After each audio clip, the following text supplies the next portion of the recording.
I completed Prince of Persia, The Lost Crown, and I have a lot to talk about today. We're going to teach you how to make the best build for your playstyle. First and foremost, if you're just starting out, you want to go and watch my beginner guide and my combat guide and a lot more. They'll get into some details, as well as my farming guide that actually will get you the currency you need to be able to get some of these and upgrade them as well. So it's a lot to get into. First and foremost, just play through the game. But once you get in here, the amulets are the key, guys. This is going to change the way you play drastically. Right now, this is the build I'm going to play. I'm going to redo the ending again. I've been recording my Let's Plays. So this is a survival build. And yes, there's going to be spoilers, guys, for these amulets. You don't have to watch this until you unlocked it, I guess. But a lot of these you have to find, and there's tons of them. So just to get into what I have set up here, the key component here is this right here. It says gradually restore health. This is super good. Basically keeps you alive, and when you get into fights and when you're done, you're gonna not use any potions for the most part. Then there's right next to that for survival as well is the Dragon King. Dragon King will allow you to come back to life when you get that final lethal blow.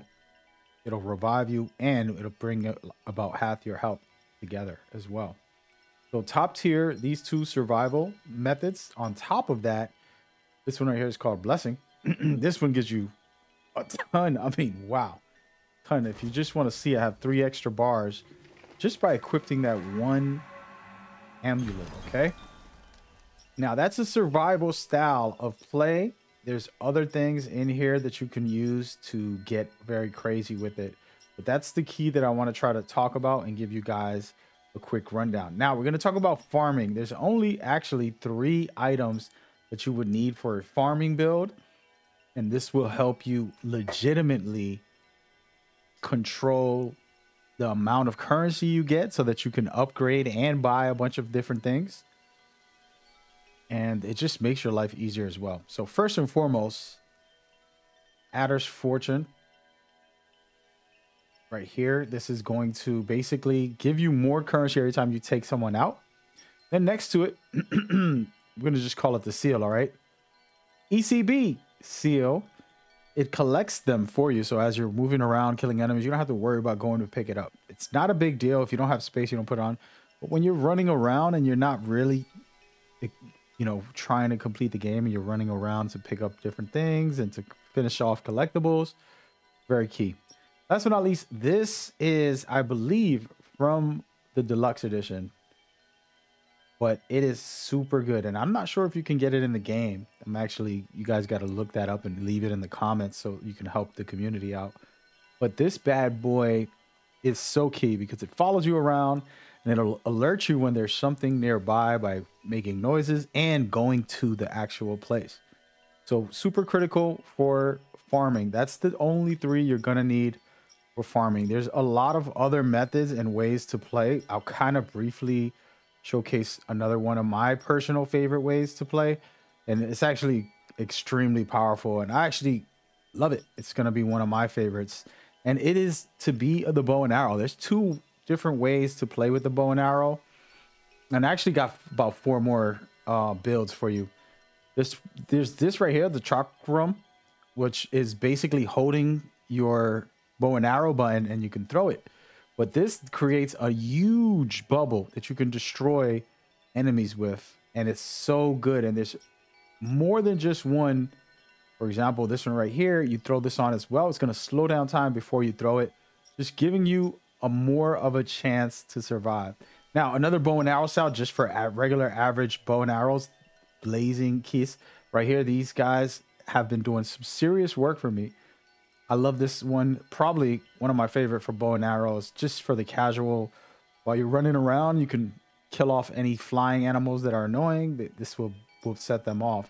And there's things you can add to that, like fire damage to them, which will enhance what you're already doing, which is really good.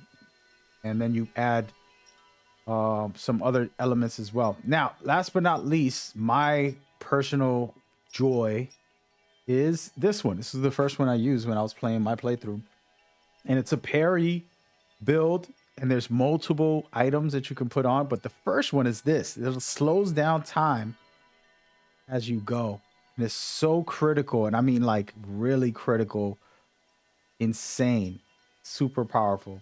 And then on top of that, you can have things to buff your parry in different ways. So one of them can give you healing. This one right here gives you Athra, which is your main ability. But then if you want, you can add, I'm actually looking for it right now. It's a little bit of a mess in here. And you can add something very cool, like, where is it? Like this right here, dodge, and you just become a defensive player, which can be very overpowered as well. Okay, there's a lot of play styles, and you know, do what you feel, do what you love. The builds are amazing in this game. Personally, I really love it. I'm going to show you guys very quickly a little bit of the parry one with some of my other play style as well with hardcore damage. And I put it on normal just for this video so you guys can see. I'm going to go ahead and tank something, and that slows down time right there. I can hit him, but I'm not going to. I'm just going to let it play out. And I want him to take a swing again, and you can see right there, I just do my damage, and I just destroy him pretty easily on normal. You can see that was one small combo, and the build I have is nothing much. Survival here, survival mostly, and then weapon damage, my sword damage, and the very cool parry. Okay, now I don't need to have that. I can switch off one item, change this whole playstyle. And so the way I have it set up, I'm going to beat the final boss again. I'm going to have it right here for extra survivability. But those are some of the playstyles. There's way more combinations and playstyles that you can do. The point I wanted to do was show you all of them. And I'm going to take a moment here to let this video play out while I just talk about the synergy and things like that. And I want you guys to look at it and pause it and read it, see which ones you want, and then go find them in the game and enjoy. Okay.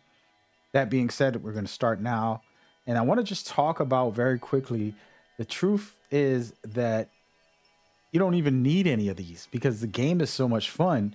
And I actually have a settings guide that allows you to see how to change the game to your fitting and your liking, which to me is very important. They did a good job with that. It's not just accessibility, but it's useful for players, anybody who wants to tweak their experiences and have a little more fun when they play the game. So personally, I say go into that settings, look at what I was talking about. I break down multiple things. Check out my combat guide, which is going to just help you get the general feel for the game. I do have the beginner guide. Anybody that's playing the game might not know some of the information, so it's not really a beginner guide. It's just information, I would say. So yeah, check that out, and then you should be good to go. And I'm trying to speed up with this here. I don't want to advertise myself all the time, but I am live streaming all this as we go. Ubisoft allowed me to stream the game early to about halfway through, and then I've been recording the Let's Plays while I'm doing these guides and having some fun with this experience. So feel free to go check out the rest of the videos and enjoy the game. It's a blast. All right, there you go. That is all of your amulets. Lock in. Enjoy.